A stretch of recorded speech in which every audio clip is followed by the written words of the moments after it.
So, good evening, and Anumodana for the kindness and care I have received here at Wat Palalai.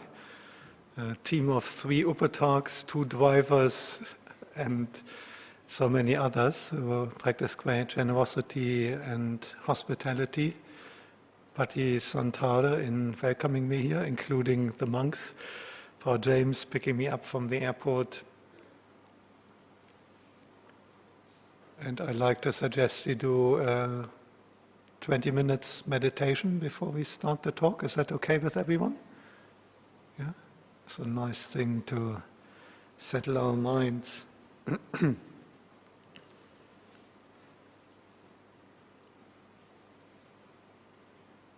one meditation object we should never neglect is Mettā,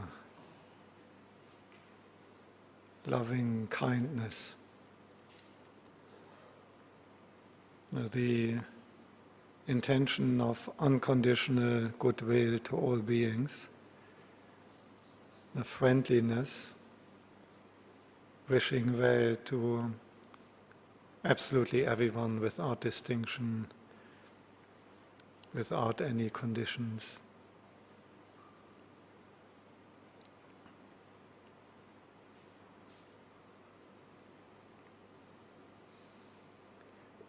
And to get this intention going, to build up that emotion of loving kindness, I suggest that we just choose one being to start off with.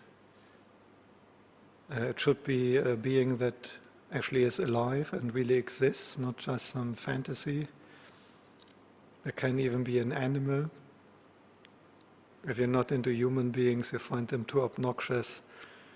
Just use a kitten or a doggy or a horse, whatever, a bird.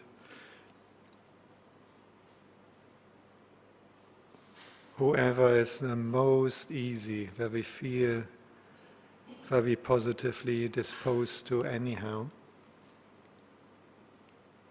And now we imagine that being. And we just use a little mantra-like formula. In gladness and in safety, may you be at ease. In gladness and in safety, may you be at ease. In gladness and in safety, may you be at ease.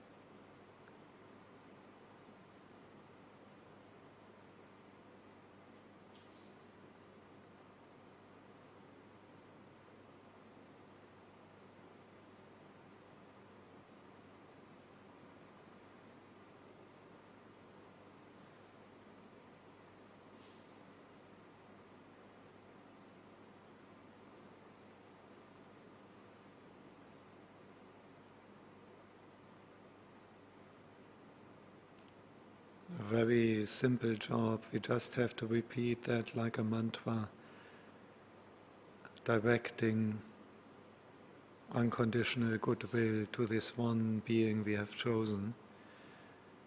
In gladness and in safety, may you be at ease. In gladness and in safety, may you be at ease. In gladness and in safety, may you be at ease.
we say these words mentally as if we really mean them. We really mean every single word. In gladness and in safety, may you be at ease. In gladness and in safety, may you be at ease.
Now, the important thing is not the words.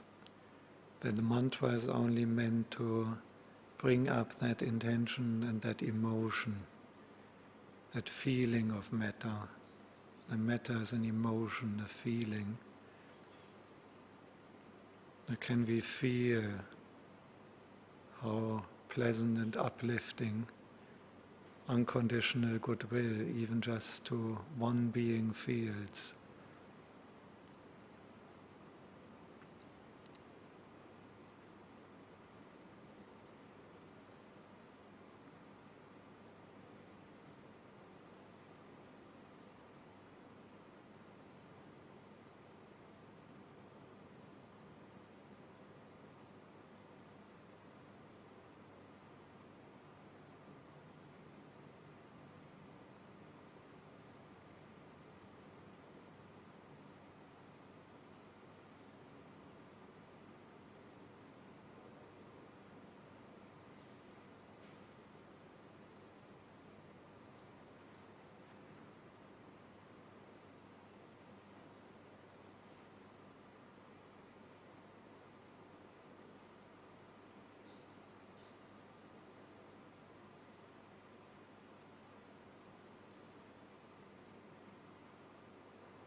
when we can actually feel metta, and we experience that emotion, that is the time that we can extend our loving kindness to more beings, like to everyone around us, every human being in this Dhamma hall. The same formula, mantra, but now we include all the beings in this Dhamma hall. In gladness and in safety, may you be at ease. In gladness and in safety, may you be at ease. In gladness and in safety, may you be at ease.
If we can include all non-human beings in and around this Dhamma hall, any devas or ghosts, any mice or ants or mozzies,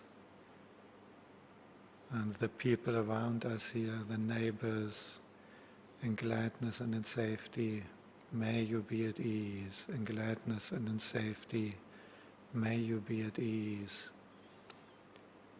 And maintaining that same uplifting, joyful emotion of loving kindness in our heart, sharing it with all these beings, wishing them well.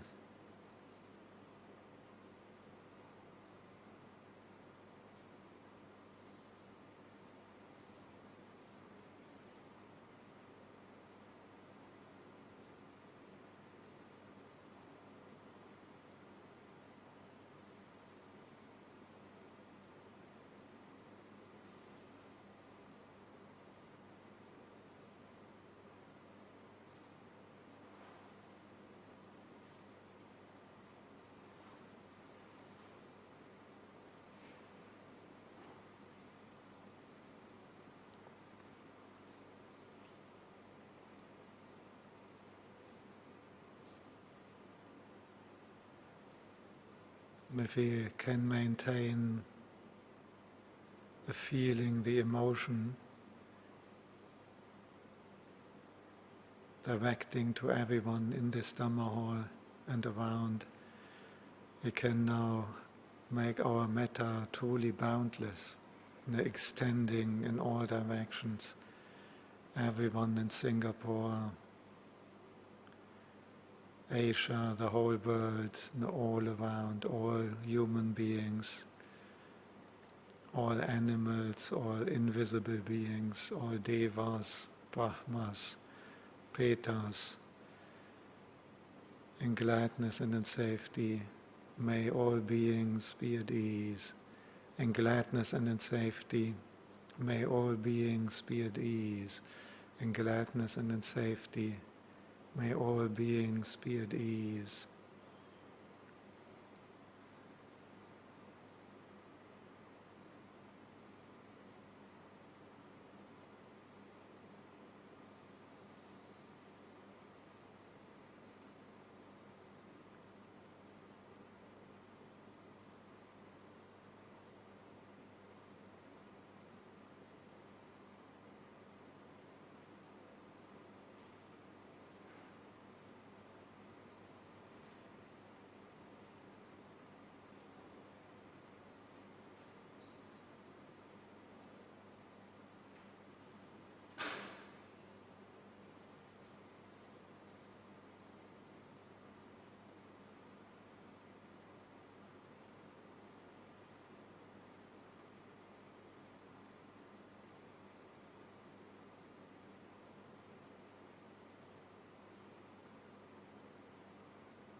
no distinction, no condition, whether they like us or they hate us, whether they return our metta or they ignore us, whether they know about us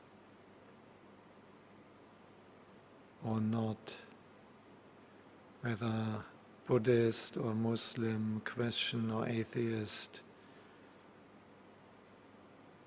whether Chinese or German, Aussie or American,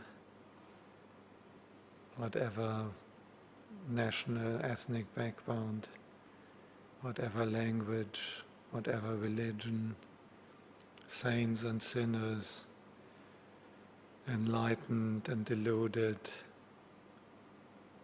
human, animal, spirit. And we include everyone in gladness and in safety. May all beings be at ease. In gladness and in safety, may all beings be at ease. In gladness and in safety, may all beings be at ease.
So, welcome back. And what does it feel like? It's always good when we come out from our meditation to check out what is the effect on our mind.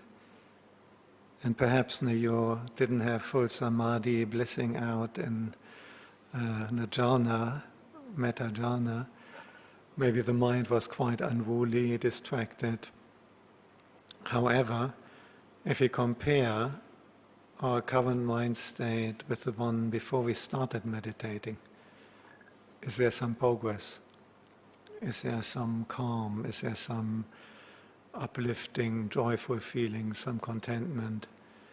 Is there some brightness, some more awareness? Now, as long as these qualities increase, then we are on the right track. And could you get a little bit the feeling of metta? That you have something, some emotion? Now, this is really the crucial step. And the one thing is repeating the words, and this is not really what it's about. In general, the mantra meditation, the way the Buddha teaches, it's not just repeating the words, but it's the meaning of the words. The words, the mantra we are repeating is just a tool, a technique to generate the intention of metta. And the intention of unconditional goodwill is connected with a very pleasant feeling. They go together. When we started the meditation, I suggested to just direct loving kindness only to one being. Now you may be feeling that my job is to have loving kindness to all beings in the whole universe. And I have no idea now how many are that, but there's obviously billions and billions, or maybe even trillions. And now I'm working trying to generate metta only for one being. So it seems insignificant. But in terms of progress in your meditation, it's actually not insignificant. And the moment when we can feel unconditional goodwill in such a way that it's actually a feeling, an emotion, not just words, even to one being, we have already made a big step. It's not just 1/1000th part of our meditation, it's much, much more.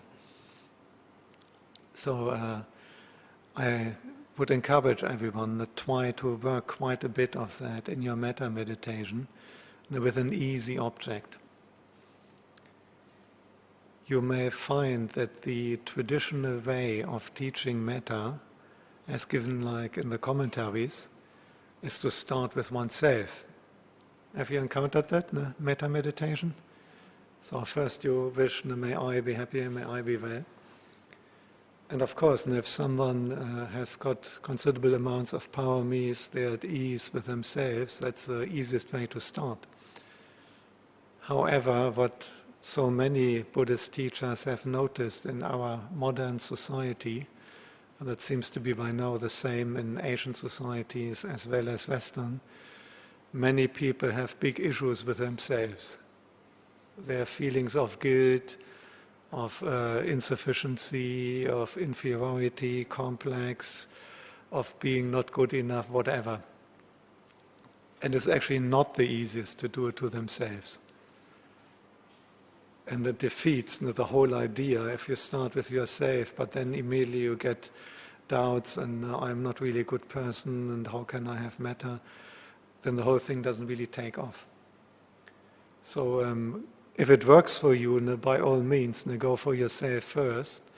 But if you notice that some other being is easier, I strongly recommend use that other being.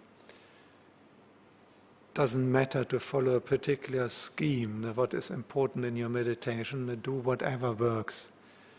Have some confidence. You don't have to 100% follow any particular technique to the dot on the I, but have some confidence. If anything works for you, then you go with that. And I have found that for many people, picking even a puppy or a dog, curiously, many people really don't like humans so much, but they're very fond of their dog. Although the dog is actually not doing anything much for them, but it's just living like a king, being looked after by the owner. Some of these dogs must have considerable power. I mean, having a human as a servant, even cleaning up the poo after them. No, but by all means, use a dog if you like them, and work quite a bit until that feeling is strong. And don't think, now I've got only one being, this doesn't really count compared to the many beings. There's a big step in our meditation. And once you have that feeling going in your heart, the next step to include more beings is actually not so hard. That is actually relatively easy. And you only have to make sure each step you use to go out and to include more, that you have the mindfulness to notice whether the emotion is still strong. What do you do if the emotion wilts away? You include more beings, or you include all different nationalities, religions, or you extend spatially, and you notice the emotion drifts away. We just go back a step. We can even just jump back to the very first being until the emotion is really going again. It's a little bit like kindling a fire. Have you ever lit a fire? You have to start with something that burns really easy. You start with some being that you already feel so well disposed to. Now, once a fire is going, you can dump in even big logs, even red logs, and the fire will just burn it all. So similar, once your metta is strong, you can even direct it to difficult people. Just notice whether you can maintain it. If not, you go back, make it strong again, and then to the difficult person, until the emotion is there, even with the difficult person.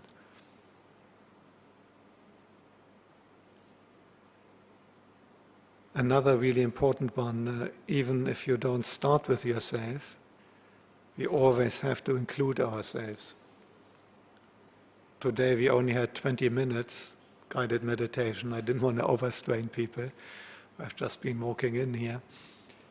So I couldn't really do everything one should be doing. Normally, one should always make one special effort. If you don't start with yourself, and at some stage you have to bring in yourself. And again, you may be feeling, I'm only one out of millions, trillions of beings in the whole universe.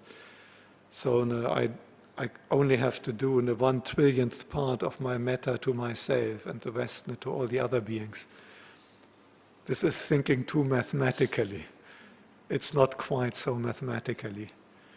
In practice, in your meditation, having metta to yourself is quite a big chunk. And if you leave out yourself, you're not happy with yourself, you can't really feel 100% wishing well to yourself. That doesn't mean that it's only 1/1,000,000th part of your meditation that is affected. Is maybe 50% or more that is affected and will not really work. So metta to ourselves is really crucial, really important. And we have to make that a dedicated exercise in our meditation. And we have to make sure that our emotion keeps going, even if we direct metta to ourselves. Now, the good thing for loving kindness, we don't have to fulfill any conditions. The reason that people often feel it's so difficult to like themselves, to wish themselves well, because they are critical with themselves. And for sure, we may see many weaknesses in ourselves. We have made mistakes, we have acted unskillfully,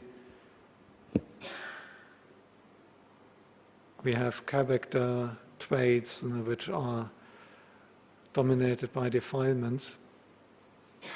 Fortunately, this is completely irrelevant. The same with other people. Sometimes if you feel with a really difficult person, oh wow, this person is so bad, they don't really deserve metta.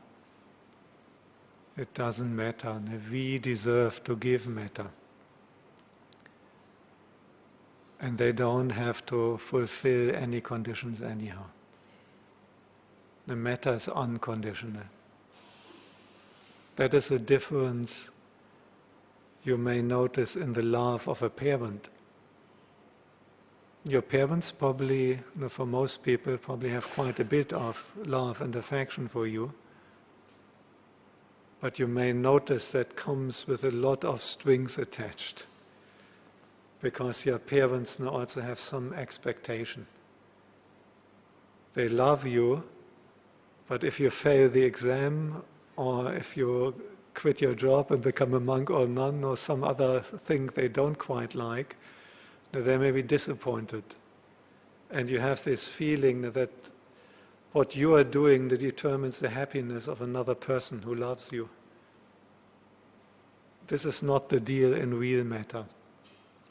And if you ever meet one of these great Kuba Ajahns, just today I talked to the third monk here at Wat Palalai who had trained with Ajahn Ganha, Lumpur Ganha. And he is one of the Kuba Ajahns known for their amazing metta, amazing loving kindness. If we get ever a chance visiting or meeting Lumpur Ganha, if you really want to soak up some kind of real metta, I can strongly recommend it. Because if you're basking in the metta of a great Kuba Ajahn, a great master of metta, you can feel that this is unconditional. It doesn't even matter whether you keep the 5 precepts. They have metta for you no matter what. And it's very different from the love of a parent or any normal person who has strong affection for you, because there's none of these strings. You could just walk away, completely ignore that person who's giving you that metta, and it wouldn't make any difference for them. You could return their metta by attacking them. It would make no difference for them. They would have exactly the same metta for you, whatever you do, whatever you have done. Now, this is the direction we are working in. This is what metta is really about. It's not like a deal. Okay, now I really wish you well, and you also like me back in return. This is deal making. This is not real metta. The metta means I wish you well, even if you return it with hatred and enmity. The metta means I wish you well, even if you break all 5 precepts and do whatever bad things a person can do, because that is all totally irrelevant. There's only one condition for loving kindness, a living being, consciousness. One can't really have metta for a stone or a piece of concrete. But just by being a living being, having consciousness, you fully qualify, warts and all. And if you ever get this feeling that one person is really too nasty, I shouldn't have metta for them, that they don't really deserve it. Doesn't matter whether they deserve it or not, you deserve to give metta to that person. Because you yourself are the first beneficiary. If we radiate metta to a really difficult person, someone who has hurt or harmed us, or hurt or harmed our loved ones, they may not even notice that. You may not meet them, that may be back in the past. So when you now radiate metta, they may not even notice it, or extremely little, just by mental connection. But you definitely notice if you radiate metta to someone you find very difficult. We ourselves are the first beneficiary of our own metta. The metta is like a panacea. It's good for the heart, for the mind, metaphorically heart. It's also good for the heart in the physical sense. It's well known in medicine that anger makes a burden, harms your heart. You can get heart attack, your high blood pressure, with a red face and the high blood pressure from anger. The metta is the opposite. It's really relaxing your heart, your body. It's relaxing your mind. So if we ever feel, I can't really have metta to someone who hurt me or harmed me or is such a nasty person, we can have, and use the argument, it's good for ourselves if we can have metta to that person. And we can notice that it feels so good if we can ever overcome a grudge. The other person may not know even that we have abandoned that grudge, but we feel it in our heart.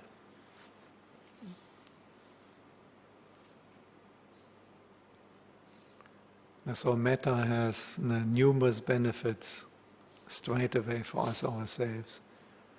The Buddha gave 11 benefits.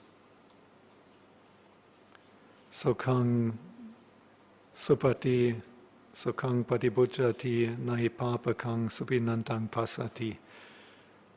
If we practice metta consistently, we will find it easy to fall asleep at night. That might sound a little bit trivial, but ask anyone who suffers from sleeplessness how important it is to have a good sleep. So if you're struggling at night time to go to sleep, you're lying awake, you're struggling, thinking, worrying, more loving kindness is excellent for falling asleep easily, like a baby, as they say. One thing the Buddha didn't mention, but I want to add, because they didn't exist in the Buddha's time, putting away the gadgets is also helpful if you find it difficult to fall asleep. They have some wind down time where you switch off all screens at least an hour before you really go to sleep. I have to add that the Buddha couldn't say it because it didn't exist those days. And one wakes up happily. That's even more amazing. When the alarm clock goes, 7 o'clock, have you ever taken a selfie right after waking up from the alarm clock? Give it a try. And if you look grumpy, more metta. Because the benefit that the Buddha promised, if we have lots of metta, if we have made metta a foundation, if we have made it our vehicle, our basis, if we have developed it, cultivated metta to a high degree, we will wake up happily. Wouldn't that be fantastic? Waking up even before the alarm clock, bright, radiant, happy. Give it a try with metta. And you don't have bad dreams. No nightmare, no bad dreams. Instead, you may have beautiful dreams. Have you ever dreamt that you're in Devaloka? Everything is beautiful, everyone is nice and kind. Everyone is looking after each other. If you want that kind of dream, rather than a nightmare having a dream of being in Devaloka, give it a try, make your loving kindness really strong. And reflecting on these benefits gives us encouragement, helps us to really strengthen our metta practice. We put in more effort if we reflect on the benefits.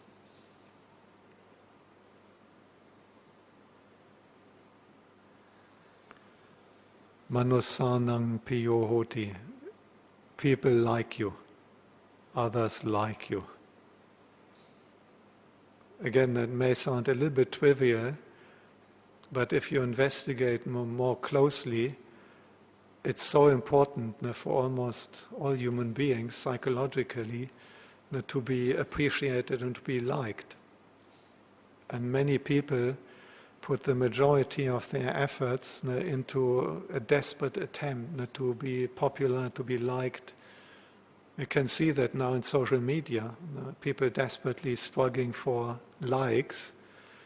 Although I doubt that if someone gives you a like for a post or for your Insta or whatever, or follows, whether that is really liking. But if you want to be really liked, try Mettā. Don't try the designer wear or the big car or the degrees and the white address on your card and all the other things people do. Because consider, who are the people you really like?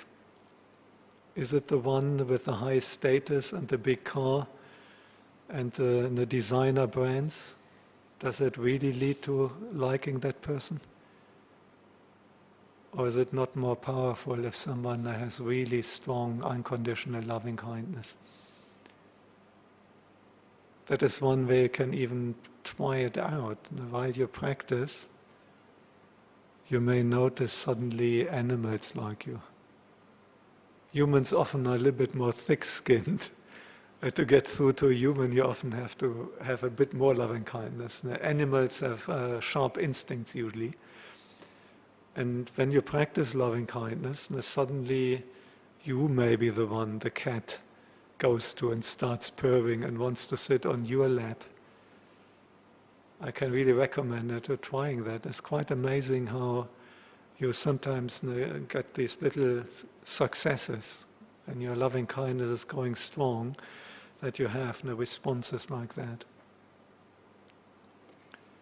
If you have real strong loving kindness, you can do amazing things. There's a famous story of Lumpur Ganha again. He liked to take his monks on tudong. Now he's getting a bit too old and so on, but he would often take them on walking in nature, trekking in nature. And one day when they were trekking in nature, they took a break in an opening in the jungle, and they were all sitting there, meditating, and the king cobra came. Do you know king cobra? You probably know cobra, a poisonous snake. And the king cobra is particularly large. They can grow to 6 meters length. When people get bitten by a king cobra, it's not usually in the foot or the calf. They usually get bitten in the chest or in the face, because they're so big when they rear. And Lumpur Ganha was sitting, and the king cobra came right in front of him and would rear and unfold the hood right in front of him. You know what he did? He patted the head of the king cobra. And was witnessed by many, many monks. They all saw that. But before you do that, please make sure that your loving kindness is really on the level of full samadhi. I wouldn't recommend that as an experiment. But this is a power you can have from loving kindness. Then it went to the next monk, and the next monk didn't pat the head. He was just a Buddho. In one monastery in Australia, Lumpur Ganha lived there for a while, and they were just applying for their permission to become a monastery. They had bought the land, they've moved onto the land. It was back in the 1980s. It was still quite unusual in a small rural shire. And they were not sure whether the Shire Council, the councillors, will approve their application to change the usage towards a monastery, Buddhist monastery. So they're really worried what the councillors will do. And one day, one of the councillors visited them. And Lumpur Ganha was also there. And they were very nervous. He's checking us out. And don't do anything wrong. Don't say the wrong thing. Don't do the wrong thing. And this particular counselor was a real kind of Aussie. It was really big. and he was quite big also, the tummy, the kind of beer belly type. When you tie the belt still quite tight, and then the belly just goes over the belt, but big style. And for the Thais, we Fawangs are often already quite amazing because we are so big, and so Lupa Gano was quite intrigued by that, and particularly by this gigantic beer belly. So he just walked up to the counselor and started tickling him on his beer belly. I'm not quite sure whether that is normal cultural standards in Singapore when you have visits from the government representative. Is that what you would be doing in Singapore if you have just an application pending? It's also not what you would do in Australia. And the other monks thought it's all over. No? He will be upset now. But you know what the counselor did? He just started giggling. He started laughing, and he really liked it. Because that was done with this totally unconditional loving kindness. That wasn't done with any kind of intention of ridiculing him, or he was just like a child, almost this childlike innocent. He was just amazed that someone can be so big and have such a big belly. And he just very friendly tickled him. And the counselor, because of the strong metta, he was okay with it. He found it funny. He started laughing. Just some examples of the power of metta if you really develop that. And how much you will be liked. You will be liked by non-human beings. For example, a king cobra. Metta is actually the special protection. There's another special paritta the Buddha has given us against snake bite, or at least against not dying from snake bite. And this paritta essentially is also just loving kindness to all snakes, all different kinds of them. It's just a loving kindness paritta. So liked by human beings, liked by non-human beings. That is an effect of metta. And non-human beings, of course, includes ghosts. If you're worried about ghosts, they have more loving kindness. Loving kindness is actually also good against fear. It's good against anxiety. There's another big issue nowadays. There's so much anxiety. People worry too much. In Australia, they like to always say, no worries, mate, but they still worry. Still anxiety. Just saying no worries, mate, it doesn't really resolve it. But metta is great also for anxiety. Because the emotions of fear and of love, of loving kindness, they are incompatible. You can fear someone and at the same time hate them. That's possible. There's even love-hate relationships that can easily switch over. Even love and hate can easily flip over. But fear and love is very, very incompatible. This is why you sometimes see that a mother animal or even a human mother, when they defend their child, they are utterly fearless. Because the love is so strong that moment that they just don't feel fear. So I can recommend metta also against anxiety.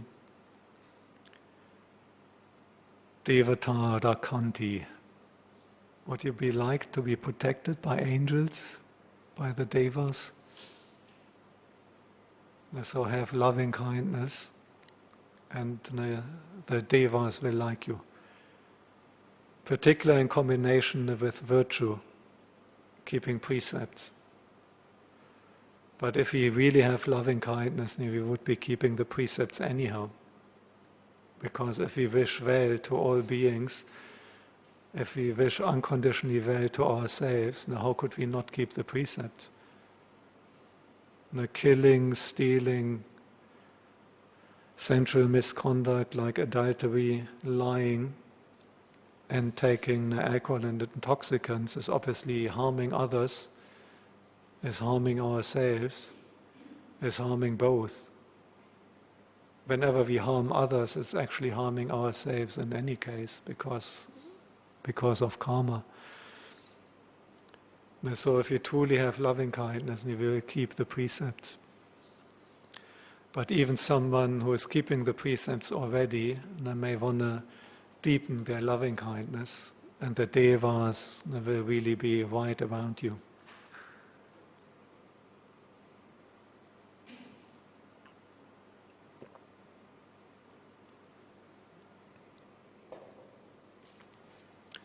There's this funny story someone told. Apparently, someone could actually see devas and ghosts and spirits. And that person was really surprised, because when they would walk around and they go in front of a pub or even worse establishments in the red light district, which I as a monk shouldn't even be talking about, and then they see all these devas and angels at the entrance. And what's going on here? What are these devas doing at the entrance? Angel at the entrance, or that kind of thing? And then they go to a Buddhist monastery, to a temple. There's all these demons at the entrance. What's going on here? What's going on if you go into the monastery? The demons may be hanging around you and they don't want to join. They rather wait outside. They don't like the monastery. But if you go to these places in the red light district, your guardian angel may not like to enter there, and they wait outside. There's a little bit tongue-in-cheek. You get the point. Don't make it too difficult for your guardian angel. If you go to a place like this, Navat Palalai, attending evening puja, attending a Dhamma talk, your guardian angel will be very happy with you. They will be very happy to be around. If you do bad things, if you go to bad places, what are they going to do? It's really tough for them. So have some compassion on your guardian angels. Keep the precepts, radiate loving kindness, and then it's much easier for them to look after you.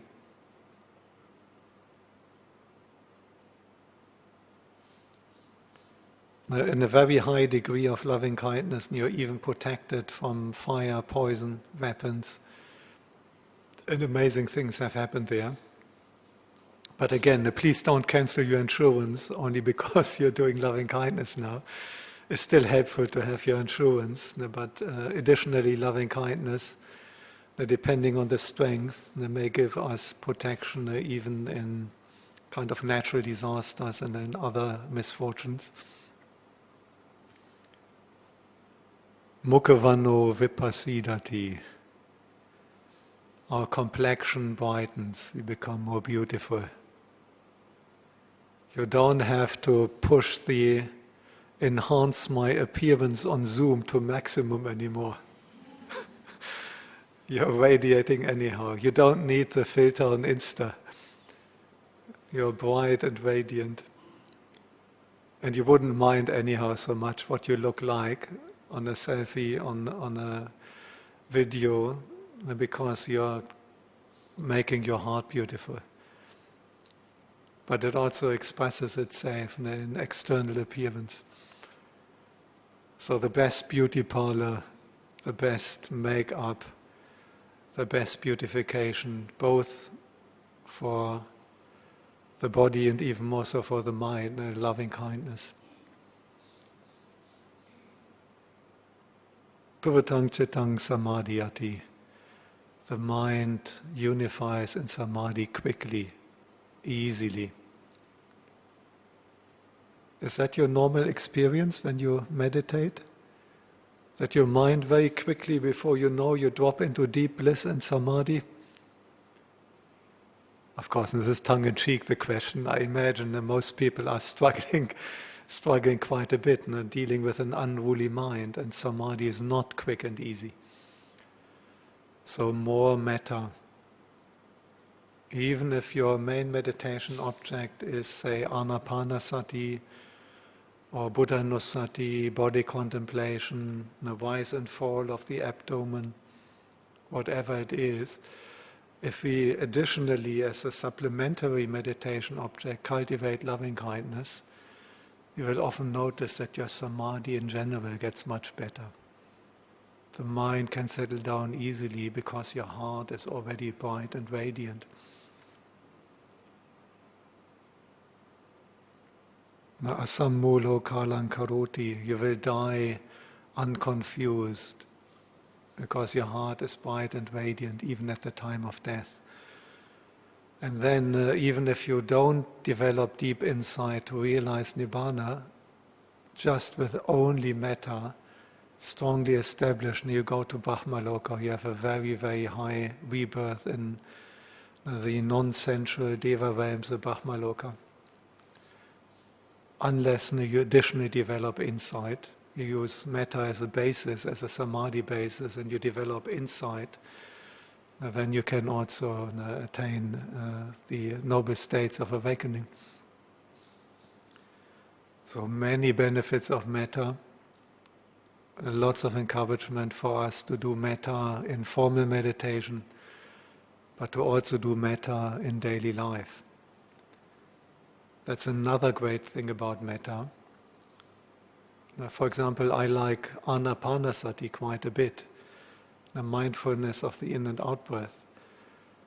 But when I do that, I usually afterwards feel a strong inclination to solitude and silence, which is fine. I'm a monk, and in Dhammagiri, we often have no program from after the meal till next morning. And when my mind inclines to solitude and silence, that's quite beneficial for a monk. I can just be in my kuti in solitude, silence, and do reflections. If you practice metta early in the morning, and then you go out and do your work life, facing the traffic, the MRT, the job, the emails, the work meeting, and your mind inclines to silence and solitude, that may not be so helpful. On the other hand, if you practice metta in the morning, not anapanasati, and you have already the attitude of wishing well to all beings, it's much easier to go out, to come out from your meditation and to face your job, to face other people, because you can sustain the same attitude. You can use metta on a refined level in your formal meditation, and once you're out of formal meditation, you use it in the background. You still have that attitude going in the background, and then when you interact in your job, in your family, in your shopping, in your social life, the metta is still informing all these interactions. You can even use that intention of goodwill for your job. Ideally, you have a job where you do something beneficial to other beings. And then you can make metta the motivation for your whole job. Not just earning money, oh, I have to get up, I have to go to work because I have to pay the bills. But you get up and you go to work because you have loving kindness, or you want to make a positive contribution with your work to other beings. There's also much more good karma. If you work just to earn money and pay your bills, this is not bad karma, but it's also not particular good karma. On the other hand, if you do your work out of loving kindness because you want to do something beneficial to other beings, is heaps and heaps of good karma. And you earn your income to pay your bills, and on top you make all this good karma. But of course, the condition is that we have a job where we do something beneficial. It doesn't have to be something heroic like firefighter or surgeon saving lives in operations. Even the most humble professions like cleaning, sweeping, garbage collection, even that is an obvious benefit to other beings. Some high-paying jobs, on the other hand, one can have some doubts whether it's really necessarily always beneficial. So I strongly recommend a wide livelihood.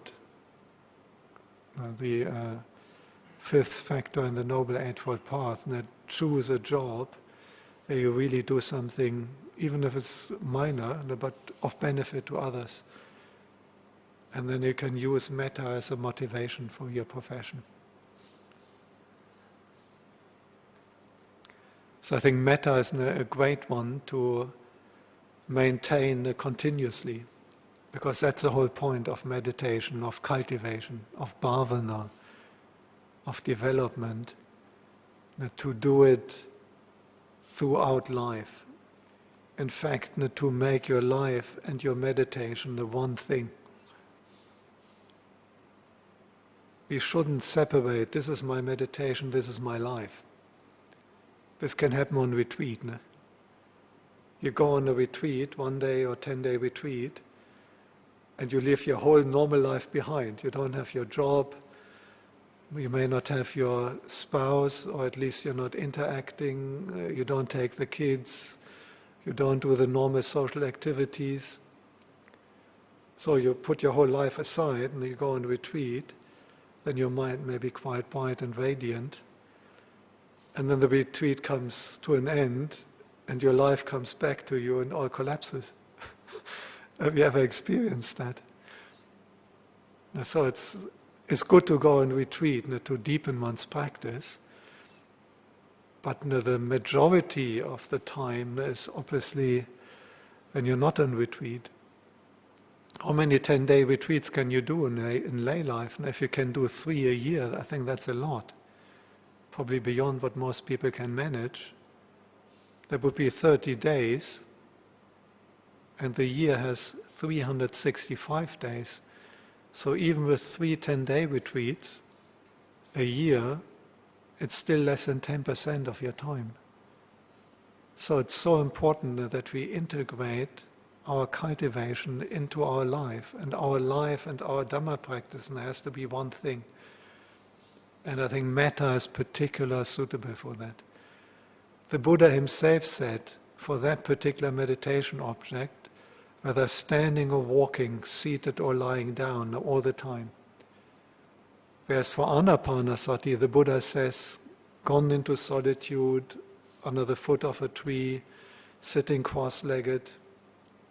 You already seen that anapanasati needs much more specific condition, but for loving kindness, the Buddha himself said, no, all postures, do it throughout. It's a great meditation object for all postures. It's a great meditation object to be part of your life. Not this is my meditation, this is my life. Don't separate that. Life, meditation, cultivation, are one thing. And I think metta is particularly suitable for that. It's there in the background when you write your emails. It's there in the background when you go into a work meeting. It's there in the background when you come back home, you deal with the kids. It's there in the background when you shop. Because you're obviously shopping for someone's benefit, either for yourself or for the others you're shopping. You're working for someone's benefit. So maybe the final encouragement, once more, loving kindness, so many benefits, great for formal meditation, probably the easiest meditation object where you can really notice something, so to speak. When you make even just a little progress, really some positive change you can actually notice. And a great one to make part of your whole life. Lots of good karma, feels great. Let us all do loving kindness to all beings unconditionally. Thank you for your patience. Sadhu. So, brothers and sisters, we have now time for the Q&A. If you have any written questions, you can pass it to the front. If not, we can pass the mic to you for any questions that you may have for Ajahn.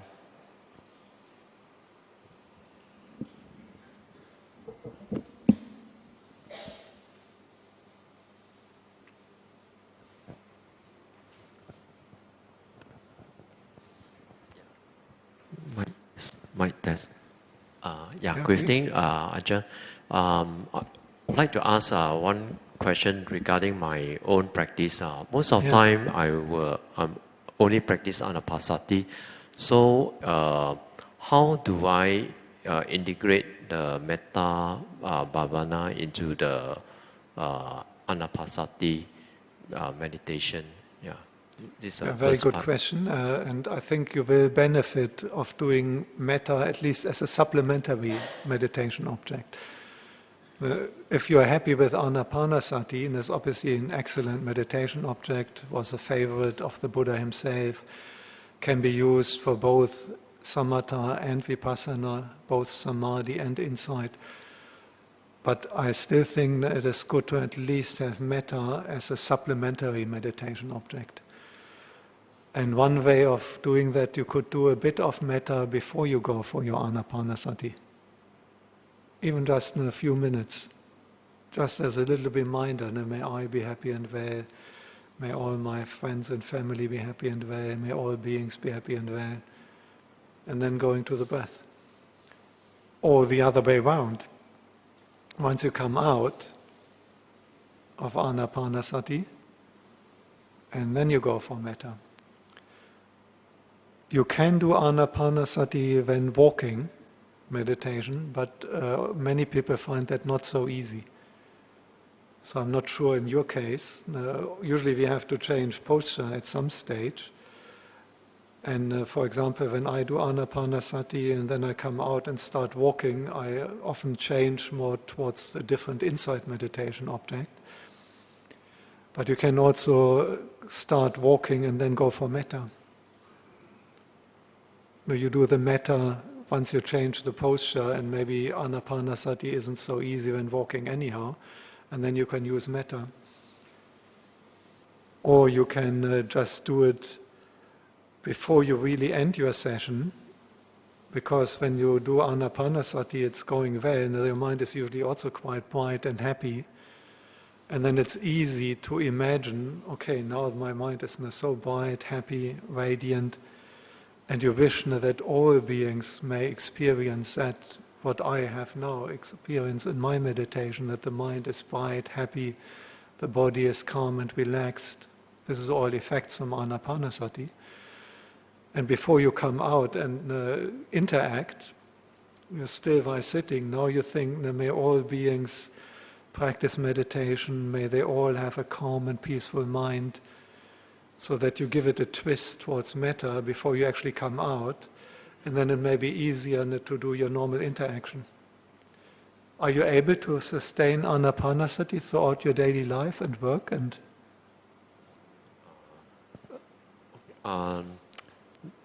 normally, whenever I'm not able to sustain the mindfulness of the breath. Let's say during a 45 minutes or 1 hour of sitting, my mind will run away. So whenever my mind runs away, I will remind myself, back to the breath. Sometimes when I find I'm knocking off, dozing off, then I will start to walk. But when I do the walking meditation, I walk quite slow, and I'll just chant the Buddho, Buddho, Buddho, Buddho, very slowly. Then, good. And then after that, I go back to sit on Anapanasati again. So sometimes already difficult in the formal setting to sustain attention on the breath. So I imagine when you are working or whatever other normal activities you do, are you living in the monastery or do you have... Presently I'm not working, so I'm at home most of the time. Okay, now that makes it much easier than to do Anapanasati. I get your point now. If you can sustain it continuously, it's great. Then go with it. But many people are not in that situation, and they have all kinds of duties and work and kids and whatnot. And then I think it may be easier to do metta while you're doing that. in terms of sustaining it throughout the day. But in your own case, you're already using a buddho, if the mind doesn't stay with the breath so easily. You can bring it in the same way, in some metta. And it may also make it easier for the mind to stay with the breath. But if we use metta on walking, I mean, how we do it? Because I'm used to one leg up, boo, then do, then the left leg, then right leg. Then if we use metta for walking, how do we do it? Now, there's basically two ways of doing walking meditation. The one is you take the walking as the object. For example, you feel the feet or feel the whole body walking. So the walking process is the object of your meditation. But you can also use walking just as a posture. Just like when you do anapanasati, your body is sitting, but you're not focusing your attention on the sitting. The sitting is just a posture. And the same can be done with walking meditation. It's a little bit more difficult, but our mind is quite capable to do the walking semi-automatic, and you have sufficient reserves in your mind that you mostly focus on loving kindness, or buddho, or body contemplation, and you use walking only as a posture in the background. So you're not really aware of the walking, only to that extent that you can just sustain it in a kind of semi-automatic. And the most of your attention of your mind is on a different meditation object. That can be metta, but it can also be a different one. Some people can do anapanasati while they walk. And the Buddha himself actually said it specially for metta, that it can be done in any posture. The walking can be in a kind of semi-automatic. The mind is quite capable of looking after the walking process in the background. It's a little bit multitasking, so to speak. The mind is doing the walking in the background, but most of your mental focus is on your meditation object, like metta. Sorry, Ajahn, so does it mean that when we are walking, let's say when we lift up our left leg, then we just mentally say to ourselves, oh, may I be well and happy, may I be well and happy, as we lift up our leg, left leg and right leg. Is that what you meant?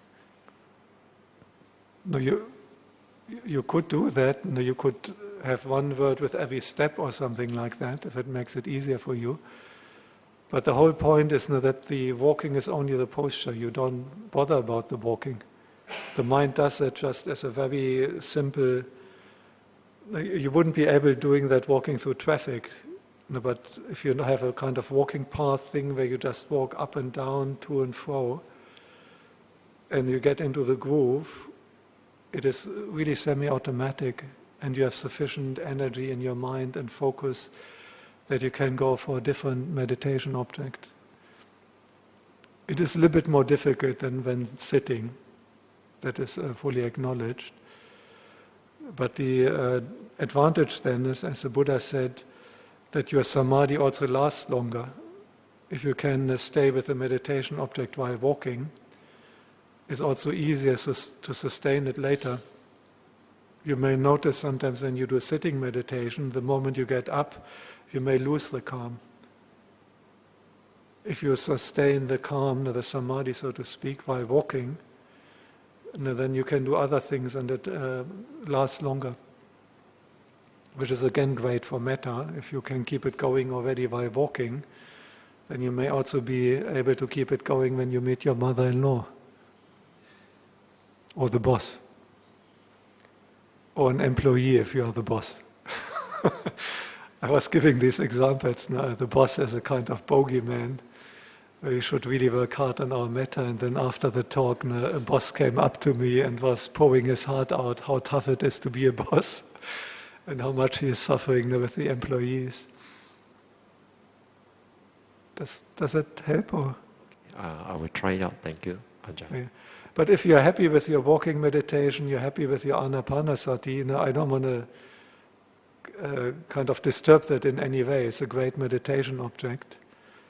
And if you can stay with that, it's good. No, you don't need to do anything else. But another one, even if we have a main meditation object and we are happy with it, metta is still a good one if we ever get angry or irritated. Because it's the most direct antidote. I mean, any meditation object, once you calm down, it will calm down anger. But metta is just the most direct medicine or antidote against anger, ill will, aversion, grumpiness. So even if we use metta very rarely, we should have some skill in metta that we can at least bring it up as an antidote, as an emergency measure when anger threatens to arise in the mind.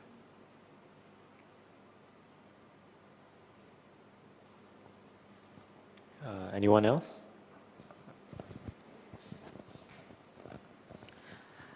Ajahn, I heard about there are pitfalls to metta, where it might develop to affection. Could you repeat? I didn't fully get it. I've heard that there are pitfalls to metta. Pitfalls, yeah. That's right. Like affection, it might turn to affection instead. Yeah, that is also known, pitfall, or sometimes also called the near enemy. The far enemy and the near enemy. The far enemy is anger. Anger is obviously the opposite of metta, but it's quite far in the sense that it's the opposite. The near enemy is a sensual kind of love. Love that is connected with sensuality. And it can feel fairly similar. This is why it's called the near enemy. And it's quite dangerous because we may not have the mindfulness and we may not notice that we are now drifting into a kind of sensual affection and not loving kindness. So we have to have the mindfulness to clearly distinguish that. Now, this is, for example, if you are in love, and you use as a first person the person you are in love with, you may get quite strong emotions and may feel quite nice, but you have, it's not really metta. It's a kind of sensual love, and it will not really work for metta then. So this is why it's good to use, for example, someone of the same sex, so when you start off your loving kindness, so that a sensual kind of desire doesn't taint the metta. Does that help? Or? So we have to learn to distinguish these two ones. It's somewhat similar of the love of a parent. The Buddha gave the example, just like a mother loves her only child, so we have to develop love to all beings. That is also the crucial difference between motherly love and metta, because motherly love is to one being very strongly, or a few, the children. Whereas the metta is to everyone the same. So it's also somewhat different. And we have to mindfully understand these differences, that we develop the real metta, which is unconditional, the same to everyone, and not connected with sensuality. It's usually not so difficult. You can start off with a person where you really have no sensual interest at all, so that you're sure that it's a pure wishing well without sensual engagement.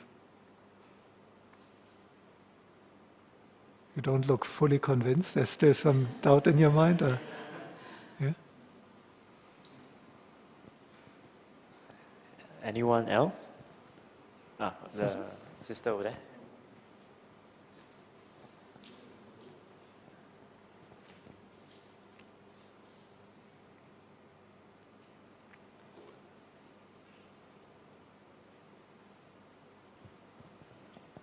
Ajahn, there are two suttas that I like to ask. The first sutta is that they say to practice meditation in jhanas, And the second sutta says that Mettā has to be given up in the 11 doors of volition. So in the 11 doors of volition, Mettā itself has to be given up. So these are the suttas. Can you please elaborate? Could you repeat the second quote? In the 11th, Mettā has to be given up in the 11th what? There are 11 doors to the deathless state. I think Majjhima Nikaya, there is the Dasama who went to ask Venerable Ananda, what are the one thing that the Buddhas say that you can get to the deathless? And Venerable Ananda told him that the Buddha had mentioned that there are 11 doors to the deathless state. And that is giving up of the volition. So I'm not too certain. Mettā also have to be given up because that's one of the 4 doors, the Brahma Viharas. Yeah, Mettā is a samatha meditation object, samadhi, unification of mind, or sometimes called concentration. So admittedly I didn't talk about that. That is a one drawback of Mettā, that it's not a very suitable insight meditation object. So by practicing only Mettā, if you practice only Mettā and nothing else, you will not attain Nibbana, you will not even attain the first stage of stream entry, because it's not really suitable. I wouldn't say it has to be given up, but it's not in itself a meditation object that can generate the insight into Four Noble Truths, the insight in the 3 characteristics, the insight into dependent origination, idappaccayata, paticca samuppada, conditionality. Mettā doesn't do that. So in order to develop insight, at some stage you have to use a different meditation object. You can use the samadhi which you can attain based on Mettā as a basis for your insight meditation, but you still have to change the kind of mode of meditation towards insight and to investigate Four Noble Truths, dependent origination, the 4 characteristics of impermanence, unsatisfactory, not safe. So Mettā on its own, with nothing else, only develops samadhi, and consequently in a rebirth even up to the Brahmaloka. But in itself it is not sufficient to lead you to Nibbana. However, in practice, you can make it your main meditation.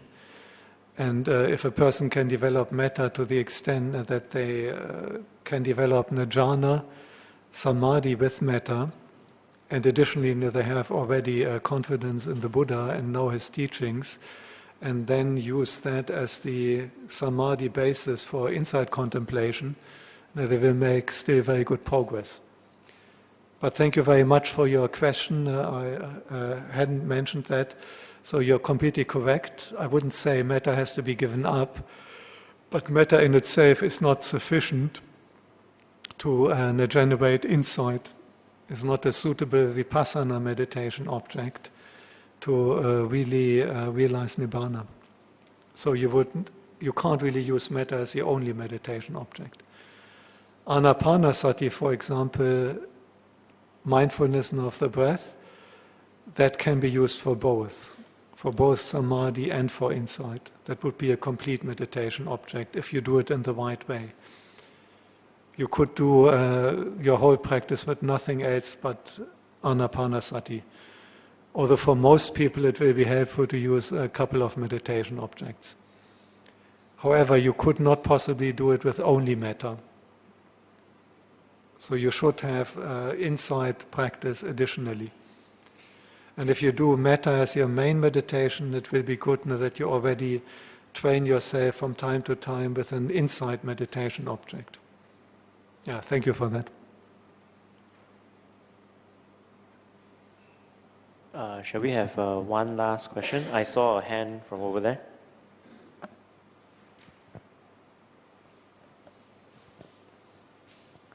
In trying to expand the scope of Mettā to be like more inclusive of all beings, so that it pervades the whole world, does it help if you have an intuitive understanding of Anatta, non-self? Because I'm thinking that if we hold on to the conception that there are like truly existing beings, creatures, persons, Pudgala, yeah, and things becomes like kind of like complicated. Like if you try to pervade and expand your scope of Mettā, it becomes like what you say.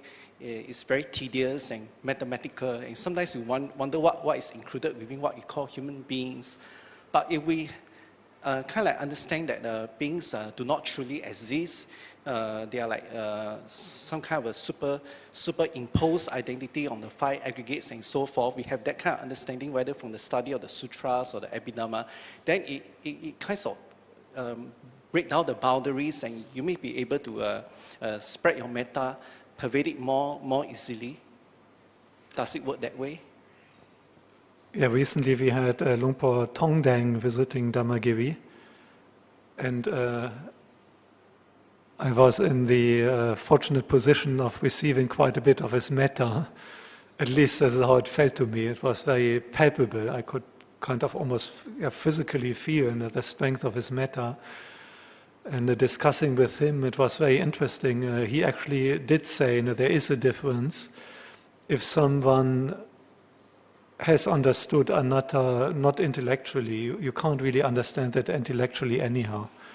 And some intellectual exercise that these are not really existing beings thinking like that, I'm not sure whether that helps.